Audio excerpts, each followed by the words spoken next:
Also, the Prophet ﷺ used to love perfumes. And Anas, may Allah be pleased with him, he said, I had never touched a hand softer than the Prophet ﷺ, nor better in smell and perfume than him. Never ever anyone could find an offensive odor from the Prophet ﷺ. He was always beautifully odored, and the fragrance coming from him, sallallahu alaihi wasallam, was unique. Even his sweat, some of the companions used to collect to put with their perfumes so that it would make it much better than the perfume itself.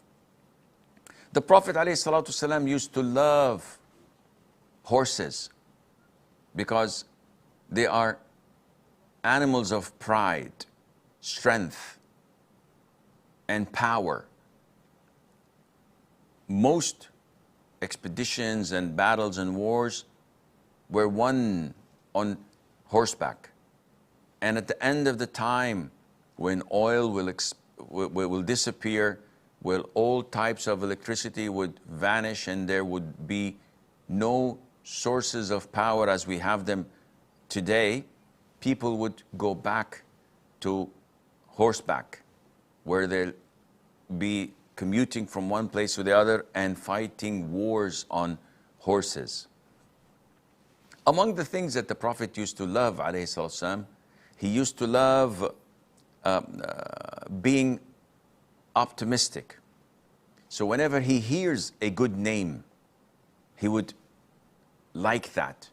Whenever he would hear a good statement, he would feel that this is a glad tiding and feel optimistic. And he used to abhor being pessimistic or being superstitious. And used to say that being superstitious is prohibited in Islam because this is thinking badly about Allah, while being optimistic is thinking positively of Allah the Almighty.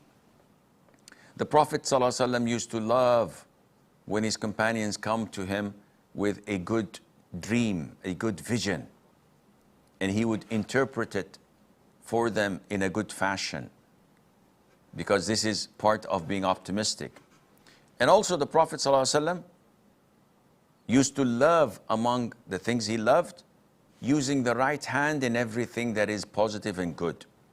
So he used to eat with his right, drink with his right, give with his right, receive with his right. He used to comb his hair with his right, begin wearing his shoes and clothes starting with the right hand side, entering the masjid with the right foot first, sleeping on his right side. So all good things, the Prophet used to love to begin with the right hand side. And the Prophet ﷺ used to love consistency. So he would not do something once every blue moon. If he begins to do something, whether it's night prayer, whether it's giving charity, whether it's this or that, he would be consistent, because he says Allah the Almighty loves the deeds that are consistent, even if little. And this is something that Allah loves, and this is what the Prophet ﷺ also loves. It goes without saying that the Prophet used to love prayer, and he used to find the comfort of his heart in his prayer. And he would love that the wise and the learned of his companions be behind him and next to him, so that they would learn from him and copy and imitate and convey how he prayed to the other Muslims. And the Prophet ﷺ used to love to make dua repeatedly. And he used to make dua 3 times, asks Allah Azza wa Jal for forgiveness 3 times. And all of this because he was given the concise of dua. His dua was never too long. It's short but powerful. And he used to love to make such dua. رَبَّنَا آتِنَا فِي الدُّنْيَا حَسَنَةً وَفِي الْآخِرَةِ حَسَنَةً وَقِنَا عَذَابَ النَّارِ. 3 phrases, but profound meaning that encompass everything in this world and in the hereafter. And finally, the Prophet ﷺ used to love to hear the Quran from others. As in the hadith of Ibn Mas'ud, he said to him, recite the Quran. Ibn Mas'ud said, you want me to recite the Quran and it was revealed to you? And the Prophet said, I love to hear it from someone else.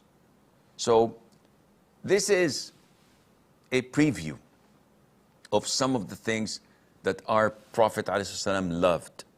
And we as Muslims have to compare ourselves. Do we love these things?